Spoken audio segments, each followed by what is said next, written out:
আসসালামু আলাইকুম ওয়া রাহমাতুল্লাহ। সম্মানিত দিনী ভাইরা, ইসলামিক প্রশ্ন উত্তর পর্ব 4। আজকে আমাদের কাছে যে প্রশ্নগুলো এসেছে, নাম্বার 1, মোহাম্মদ সোহেল রানা ভাই প্রশ্ন করেছেন, এতেকাব করলে লাভ কি? সম্মানিত ভাই, এতেকাব করলে অনেক লাভ আছে।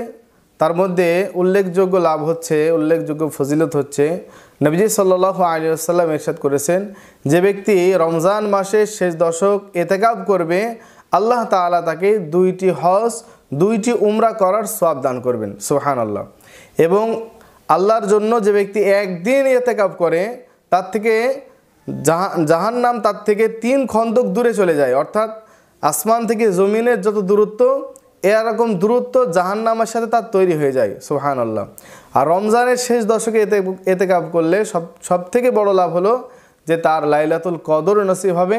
লাইলাতুল কদর নসিব হওয়া মানে এক রাত ইবাদত করলে 83 বছর, 1000 মাস অপেক্ষা উত্তম। অর্থাৎ 83 বছরের বেশি ইবাদতের সওয়াব তার আমলনামায় যোগ হবে। এছাড়া অনেক উপকার রয়েছে। আমরা সকলেরই আমাদের উচিত আমাদের জীবদ্দশায় একবার হলে এতেকাব করা। আল্লাহ আমাদেরকে তৌফিক দান করুক। 2 নম্বর প্রশ্ন এসেছে, মোহাম্মদ রেজওয়াল করিম ভাই প্রশ্ন করেছেন, আমার বন্ধু স্বামী স্ত্রীর মধ্যে মোবাইলে মেসেঞ্জারে তাদের ঝগড়া হয় এবং লেখালেখির মাধ্যমে তারা স্বামী তার স্ত্রীকে 3 তালাক প্রদান করেছে এবং 3 তালাকে বাইন বলেছে। এখন প্রশ্ন হলো যে স্ত্রী তালাক হবে কিনা। সম্মানিত দিনী ভাইরা, আমরা জানি যে মুসলমানদের মধ্যে সর্বনিকৃষ্ট জায়েজতম কাজ হচ্ছে তালাক। এই তালাকটা কেউ যদি মুখে 3 তালাকে বাইন বলে, পতিত হবে।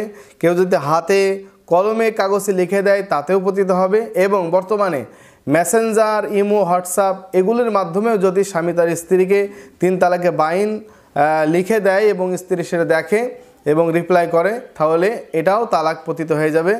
আপনার উল্লেখিত প্রশ্ন অনুযায়ী আপনার বন্ধুর স্ত্রী তালাক হয়ে গেছে। 3 নম্বর প্রশ্ন এসেছে, একজন বোন নাম প্রকাশে অনিচ্ছুক, মেয়েদের যে রোজা ভাঙা পড়ে, পরবর্তীতে যখন আমরা রোজা রাখি আমাকে তারাবি পড়তে হবে কিনা? এর উত্তর হচ্ছে যে মেয়েদের মাসিক স্রাব যেটা রোজা ভাঙা পড়ে, তারপরে আমাদের আম্মা জানেরা যে রোজা রাখেন, যখন রোজা রাখবেন তখন আর তারাবি পড়া লাগবে না, কারণ তারাবিটা শুধুমাত্র রমজানের জন্যই নির্ধারিত, তারাবি পড়ার প্রয়োজন নেই। 4 নম্বর প্রশ্ন করেছেন, আল কোরআনের সৈনিক নামক এক আইডি থেকে প্রশ্ন এসেছে, তারাবির জন্য যে টাকা ওঠানো হয় ইমাম সাহেবদেরকে লক্ষ্য করে, সেই টাকা ইমাম সাহেবদেরকে কিছুটা দিয়ে আর বাকি অংশ মসজিদের ফান্ডে রেখে দেয়, এটা কি জায়েজ হয় কিনা?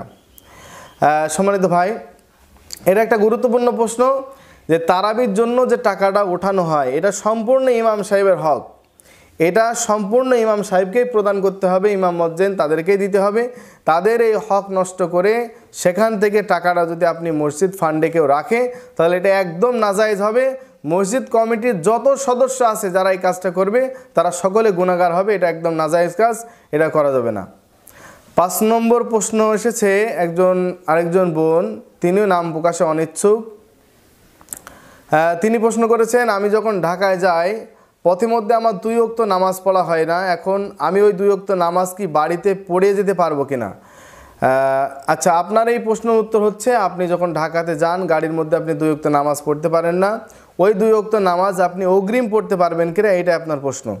তা এই প্রশ্নের উত্তর হচ্ছে যে আপনি আগে ওয়াক্ত আসার আগে নামাজ পড়া এটা জায়েজ নেই। এই নামাজটা আপনার এইভাবে পড়া যাবে না। আপনি গাড়ির ভিতরে অজু করে থাকবেন, অজু না সম্ভব হলে তায়াম্মুম করে গাড়ির ভিতরে ক্যাবলা ঠিক করে আপনি নামাজ পড়ে নেবেন।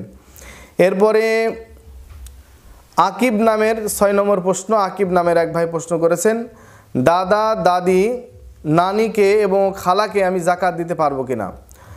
সম্মানিত দিনী ভাই, আপনার দাদা এবং দাদি এবং নানি এই 3 জনকে আপনি যাকাত দিতে পারবেন না। তাছাড়া খালাকে আপনি যাকাত দিতে পারবেন, খালাকে যাকাত দেওয়া যাবে। এই ছিল আজকের প্রশ্ন। আমি মুফতি তরিকুল ইসলাম, সুপার দারিয়াপুর কওমি মডেল মাদ্রাসা, মুজিবনগর, মেহেরপুর। আপনার যদি কোনো প্রশ্ন থাকে আপনি আমাদের কমেন্টে অথবা ইনবক্সে আপনার প্রশ্নগুলি করতে পারেন। ইনশাল্লাহ পরবর্তীতে আপনাদের প্রশ্নগুলির উত্তর দেওয়ার চেষ্টা করব। আসসালামু আলাইকুম ওয়া রাহমাতুল্লাহ।